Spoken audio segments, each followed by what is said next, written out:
सान्वी लहान असल्यापासूनच खूपच हट्टी होती. आईविना पोर म्हणून सर्वच जण तिला जपायचे. आजीची ती तर खूपच लाडकी होती. बाबांचे दुसरे लग्न लावायचा प्रयत्न सुरू होता.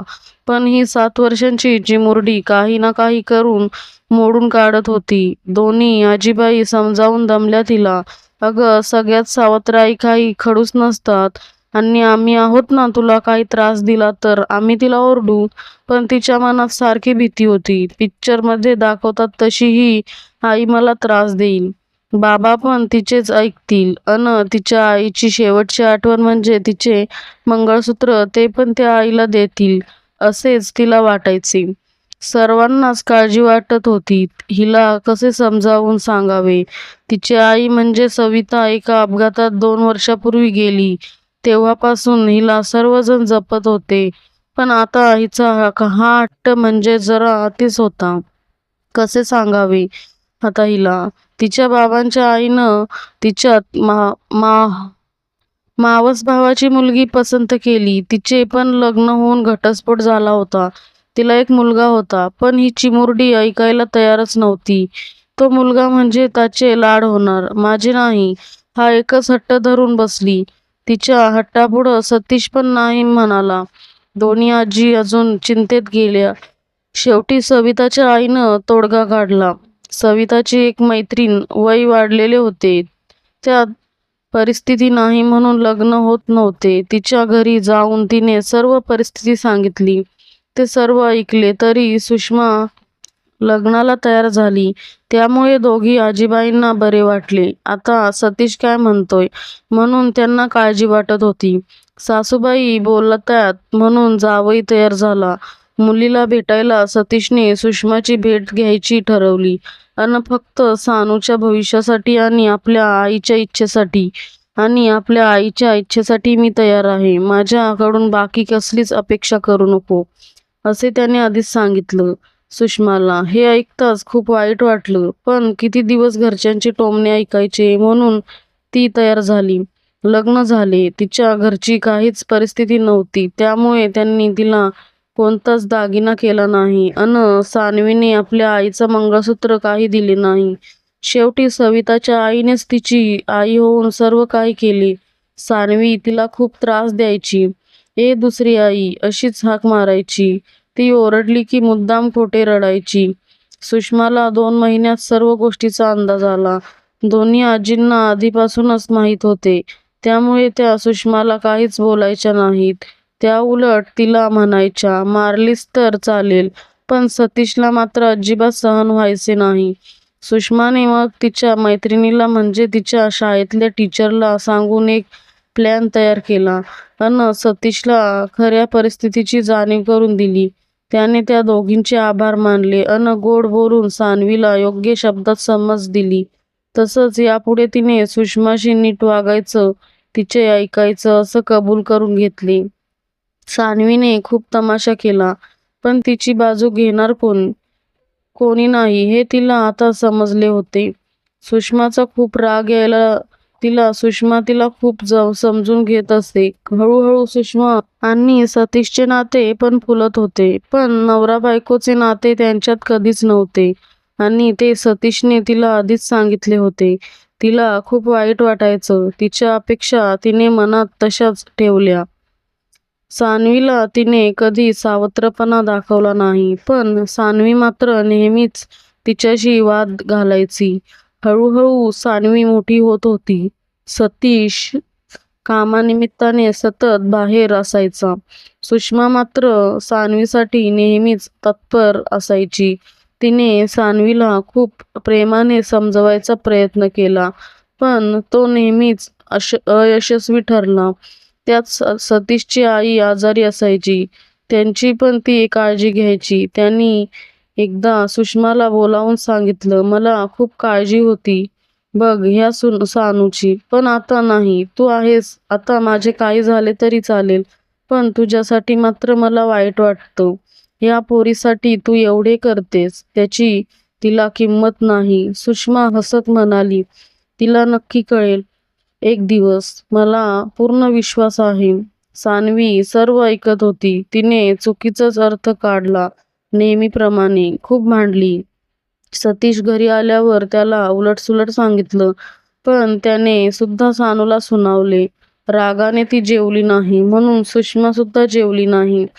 तिची समजूत काढायला गेल्यावर तिने सांगितलं, मला तुझ्या आईची जागा नको. तिची आठवण म्हणून असलेला हा दागिना म्हणजे मंगळसूत्र पण नको. मला फक्त तू आई म्हणून स्वीकार. ज्या दिवशी तू हे करशील त्या दिवशी मला मातृत्वाचा दागिना मिळेल. तोच माझा खरा पहिला दागिना. पण ऐकेल ती सानू कसली आहे. तसेच चालूच राहिले. काही दिवसांनी आजीची तब्येत बिघडली. तिने सतीशला बोलावले आणि त्यांचा शब्द मागे घ्यायला सांगितला. सुषमा खूप चांगली आहे. ती कधीही भेदभाव करणार नाही. तू तिचा बायको म्हणून स्वीकार कर. तिच्याही काही अपेक्षा असतील त्या पूर्ण कर, असे सांगून आजीनं निरोप घेतला. सतीशला आईचे शब्द कानात घुमत होते. महिना झाला तरी तो त्याच गोष्टीचा विचार करत होता. गॅलरीत शांत बसला होता. तेवढ्यात सुषमा जेवायला येता येईना म्हणून बोलवायला आली. त्याचा बांध सुटला. तिच्या मांडीत डोकं ठेवून तो खूप रडला.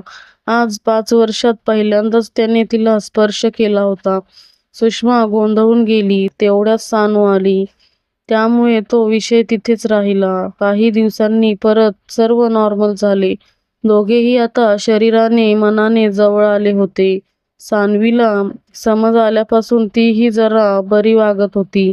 आता तिची 12वीची परीक्षा, त्यामुळे सुषमा तिचे टाइम टेबल सर्व व्यवस्थित सांभाळत होती.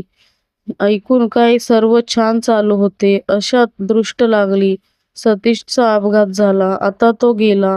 आता सुषमा आणि सान्वी दोघी होत्या. एकमेकांसाठी जे काही सँडविच होते त्यावर चालू होतं. सुषमा काही ग्रॅज्युएट नव्हती, त्यामुळे तिला नोकरी मिळायला त्रास झाला. छोटी छोटी नोकरी करत ती घर खर्च चालवत होती. सतीशचे सर्व सेव्हिंग्ज तिने सानूसाठी ठेवली. सानूचे प्रेम होते, त्यामुळे तिने सुयश सोबत प्रेमविवाह करायचं ठरवलं. सुषमाने कसलीही आडकाठी केली नाही. सर्व चांगले आहे. सानू खुशीत राहील असा तिला विश्वास वाटला. पण त्याची आई जरा खडूस होती. त्यात सतीश गेल्यामुळे ह्याची परिस्थिती जेमतेम होती. कोणताही बडेजाव न करता थोडक्यात लग्न करावे लागेल. त्यात सान्वी येताना हवे तसे दागिने घेऊन आली नाही म्हणून सासरी सर्व हिणवत होते. तिच्या सासूच्या मैत्रिणींनी तिच्या सावत्र आईला नाव ठेवले. सावत्र आई आहे ना म्हणून असे मुद्दाम पाठवले असेल. सगळे स्वतः घेतले आणि लेकीला लंकेची पार्वती म्हणून असे हे मंगळसूत्र घालून पाठवले. अन पुस्तूपणे हसू लागल्या. आता मात्र तिचा स्वतःवरचा ताबा सुटला. माझ्या आईची शेवटची आठवण म्हणजे हे मंगळसूत्र आहे, जे माझी इच्छा होती की मीच घालावे.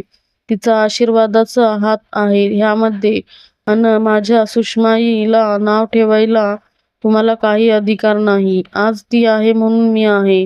तिने मला योग्य संस्कार दिले, शिस्त लावली, संयम, व्यक्तिशीरपणा, मोठ्यांचा सन्मान, या सगळ्या गोष्टी कोणत्याही अपेक्षा न ठेवता शिकवल्या. बाबा गेल्यावर सुद्धा त्यांनी कमावलेला एक पैसाही तिने स्वतःला न घेता सर्व काही मला दिले. कधीच सावत्रपणा तिने मला दाखवला नाही. तो कायम मी तिला दाखवत आले. माझ्यासाठी तिने तिची कूस न उजळण्याचा निर्णय घेतला. पण मला वेडीला कधी कळलेच नाही. तिने मला फक्त प्रेम दिले. त्या बदल्यात एकच अपेक्षा होती. एक दागिना तिला हवा होता, जो मी कधीच देऊ शकले नाही. सगळ्या बायका अगदी उत्सुकपणे विचारू लागल्या, कोणता दागिना ग? नक्कीच मौल्यवान असेल तो दागिना. म्हणून तर तिने एवढं ॲडजस्ट केलं असेल. कुजबूज सुरू होती. तेवढ्यात तिथे सुषमा आली.